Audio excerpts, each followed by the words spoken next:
comprehensive approach is that law defunding the enforcement police, is a which part is of what the this ecosystem says. the entire time. This is so typical of what the Democrats do now. After your policies have transparently failed and led to the deaths of millions of Americans, now you say you've never heard of defunding the police. Your own report recommends it on page after page after page. Let me ask about something else you say.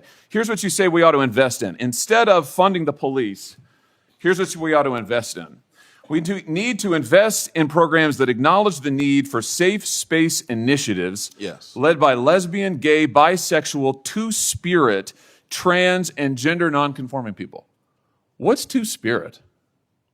Well, look, I don't know exactly. You guys are pulling some interesting quotes. This here. is from your report. If you look at the report, the focus is on investing in violence intervention, outreach workers. What is you say that you shouldn't invest in the police, but we ought to invest in two-spirit community programs that acknowledge two-spirit individuals. We are not going to discriminate what is that? We're not going to discriminate against any nonprofit that what wants is to a help us prevent two-spirit? violence in What our is community. two-spirit? You say don't fund the police, but do fund programs that create safe spaces for two-spirit people. What is?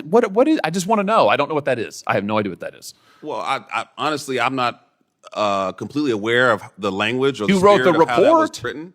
But what I'm telling you is that what is a two-spirit individual? I mean, really, this is your policymaker's playbook. You are the witness called by the Democrats on this committee, so I assume you reflect their views. Well, you don't want to fund the police. You want to fund safe spaces for two-spirit individuals. What is a two-spirit person? I feel like I'm looking at a two-faced individual because you talk about reducing Oh, no, sir. violence. You're looking at somebody who's You're reading you also your speaking out own against words, and I'd like to hear an violence answer. programs. Here's the answer. The answer is you don't have any solutions. You want to invest in gobbledygook and take away money from police officers who actually keep our communities safe, and when you're called on the record, you deny it.